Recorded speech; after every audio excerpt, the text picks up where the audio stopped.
Hola y súper bienvenidos a nuestro episodio de Médico Blasto Podcast. Hoy nos gustaría hablar de un tema súper interesante. No se trata mucho en medicina general, que es ansiedad y trastorno de pánico, que es muy frecuente, pero que no se tiene en cuenta a la hora de, o en la práctica como médico general. Entonces, por eso nos llamó la atención hablar en este podcast sobre ansiedad y trastorno de pánico. En este caso, vamos a hablar solamente de trastorno de ansiedad generalizado y el trastorno de pánico, que son pues, los más frecuentes en la consulta en el mundo y en Estados Unidos, que son los trastornos mentales que se ven más frecuentes, porque hay otros tipos de trastornos que pues en este caso no, en este podcast no lo vamos a hablar. Pero, ¿qué es principalmente el trastorno de ansiedad generalizado? El trastorno de ansiedad generalizado es una preocupación excesiva y como una sensación de estar fuera de control. Y el trastorno de pánico se caracteriza por ataques de pánico recurrentes e inesperados. Adicionales, se pueden afectar negativamente la calidad de vida del paciente e interrumpir actividades importantes de la vida diaria. Bueno, Em, el- sí, las características del trastorno de ansiedad generalizada, el trastorno de pánico, son muy descritas en el DSM-5 y son los dos trastornos del clúster de la ansiedad los más frecuentes, por eso los escogimos en este episodio. Es más frecuente en no. adultos entre los 18 y 64 años. Es más frecuente en mujeres que en hombres. Y la neurobiología nos dice que compromete áreas de la interacción corticolímbica. Hay un cortocircuito o hay unas vías alternas o hay unas vías que no están funcionando bien en esta área y de esa forma se expresan estos trastornos. También, como en la mayoría de las enfermedades mentales, hay un antecedente genético importante y existen factores ambientales que pueden modificarlas. Ok, esto es con respecto a la epidemiología o cómo se presenta pues a nivel poblacional.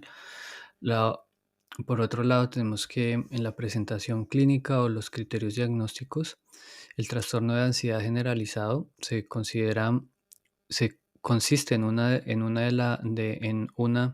ansiedad excesiva ante las situaciones ordinarias y cotidianas. La ansiedad es intrusiva, causa angustia o deterioro funcional y a menudo abarca múltiples dominios, por ejemplo, finanzas, trabajo, salud, según los criterios diagnósticos del DSM-5. La ansiedad a menudo se asocia con síntomas físicos como alteraciones del sueño, inquietud, tensión muscular, síntomas gastrointestinales y dolor de cabeza crónico. Factores asociados al trastorno de ansiedad generalizado se da más en el género femenino, solteros, nivel educativo bajo, patologías crónicas de bases, como siempre lo hemos hablado en otros episodios de nuestro podcast. Siempre hay algo escondido aparte del trastorno, de los trastornos psiquiátricos o trastornos, en este caso, trastorno generalizado de ansiedad. La edad también juega un papel importante. La edad promedio de aparición es entre los 30 años. Existen escalas de valoración clínica. La más popular es el GAP-7, que es un test que tiene 7 preguntas con un punto de corte mayor a 10, por lo cual se puede hacer el diagnóstico de trastorno de ansiedad generalizada. Y en cuanto al trastorno de Que pánico, no, hablando específicamente, se caracteriza por ataques de pánico episódicos e inesperados que ocurren sin un desencadenante claro. Es una aparición rápida de miedo intenso. Se describe como una sensación de muerte inminente que normalmente alcanza un punto máximo a los 10 minutos. Este es un resumen de los criterios que tiene en cuenta el DSM-5. Otro criterio muy importante es que la persona tiene la conciencia y el temor de que le va a ocurrir un nuevo ataque cuando está en un estado basal anímico. Los síntomas físicos más comunes, el más común de todos son las palpitaciones, pero también el ataque de pánico, aunque puede ser espontáneo, o sea, sin haber un detonante, también puede ser por un estrés agudo o alguna situación que ponga en peligro o haga poner en peligro a la persona. sí, eso con respecto a los trastornos de pánico. Bueno, ¿y cómo diagnosticamos o qué diagnósticos diferenciales y comorbilidades hay para los trastornos de ansiedad generalizados y los trastornos de pánicos? Porque muchos pasan como desapercibidos, que llega un paciente con un trastorno de ansiedad generalizado, pero puede que sea algo, alguna enfermedad orgánica de base que tenga el paciente. En este caso, es importante excluir afecciones médicas como endocrinas, hipertiroidismo, feocromocitoma o hiperparatiroidismo, afecciones cardiopulmonares como arritmias o enfermedades pulmonares obstructivas. Están también a veces relacionadas las taquicardias supraventriculares con trastornos generalizados de ansiedad, enfermedades neurológicas como la epilepsia del lóbulo temporal o ataques isquémicos transitorios están relacionados con esto. También es importante descartar otros trastornos psiquiátricos como por ejemplo los trastornos de ansiedad, trastornos depresivos mayor, trastornos bipolares o usos de sustancias como cafeína, salbutamol, levotiroxina o descongestionantes también pueden producir trastornos de ansiedad. La abstinencia de sustancias puede también causar, como lo hemos hablado en otros episodios de nuestros podcasts.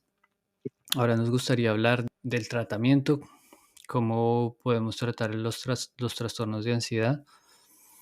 Sí, muy importante. La educación. Con respecto a los tratamientos, lo que se ha pues indicado, lo que se indica en las guías es la escucha compasiva y la educación son la base importante del tratamiento para los trastornos de ansiedad.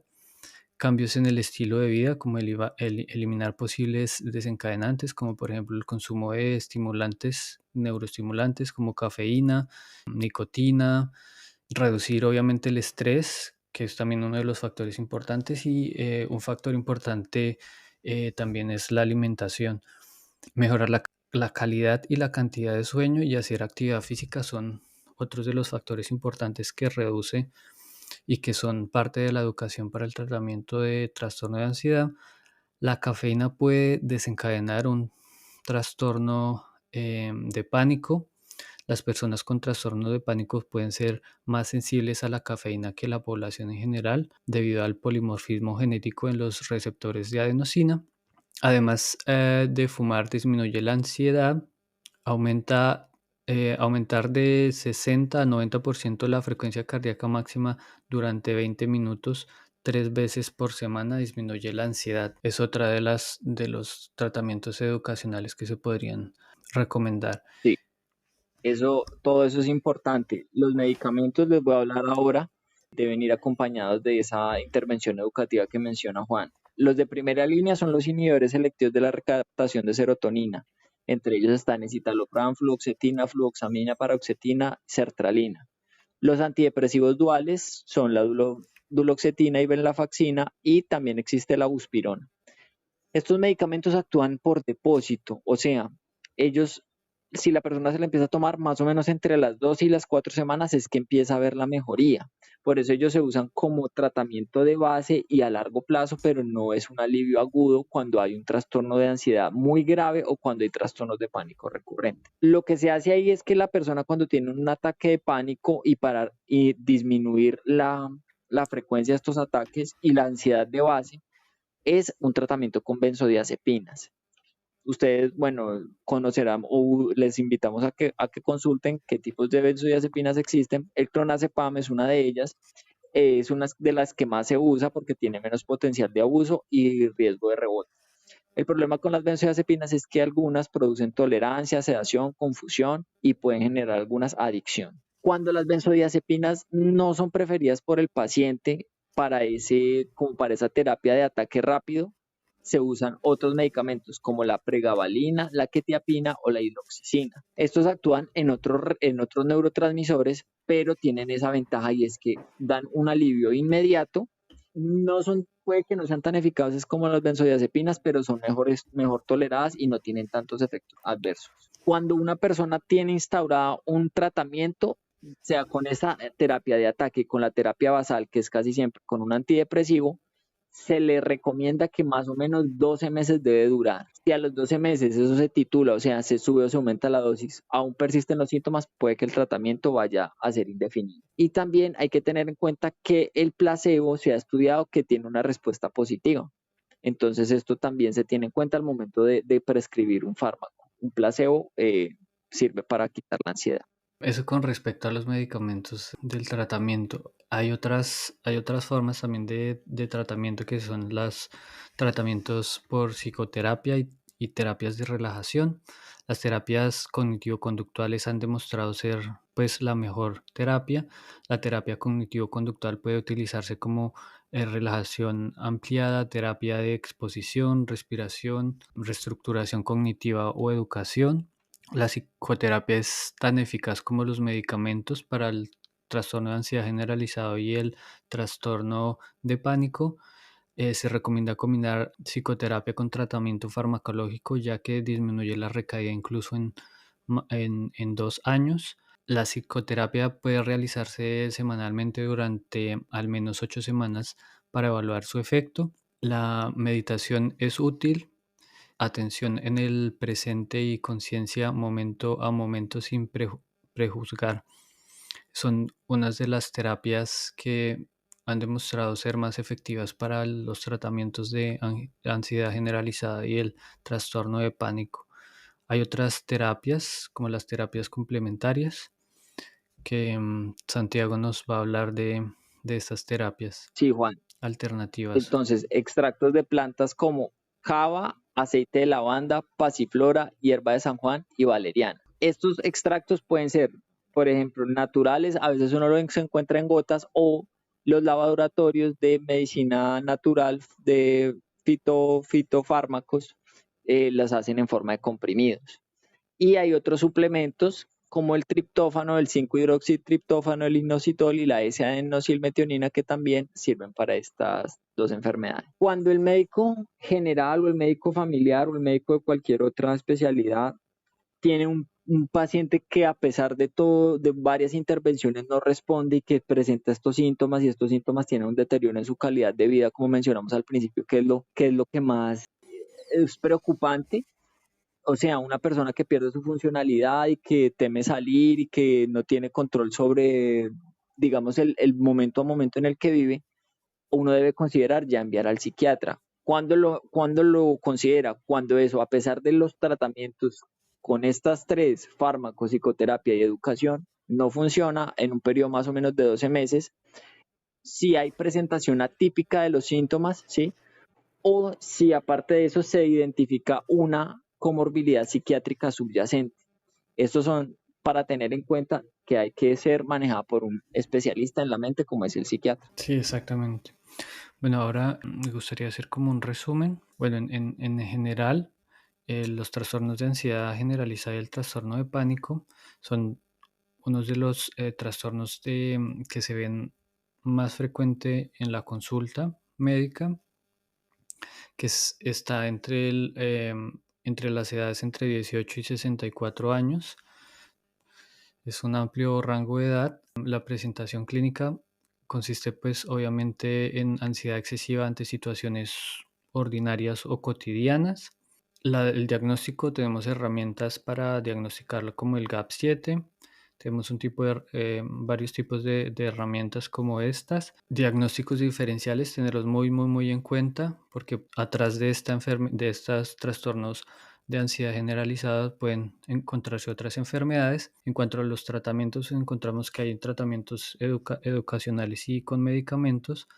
Los medicamentos, pues obviamente están ya relacionados con un tratamiento psiquiátrico, y los educacionales, pues esto digamos que los llevarían a cabo profesionales con psicoterapia y terapias de relajación. Y pues hay otras terapias también alternativas o medicinas alternativas como las fitofármacos que ayudan a manejar los trastornos de ansiedad. No sé si Santiago quiere complementar algo más o... No, Juan, estoy bien, me parece bien. Un capítulo muy chévere, muy interesante, muy importante. Esperemos que sigamos ahondando sobre todas estas patologías de la mente en futuros episodios. Muchas gracias. Bueno, entonces hasta aquí con este nuevo episodio de Podcast Médico Blasto. Nosotros nos esforzamos muchos para subir estos capítulos cada 21 días. Les agradeceríamos mucho que nos siguieran en este nuevo episodio, que nos escucharan, que nos apoyaran para poder seguir y nos incentivaran para poder subir mejor contenido y subir mucho más contenido a nuestro podcast de Médico Blast.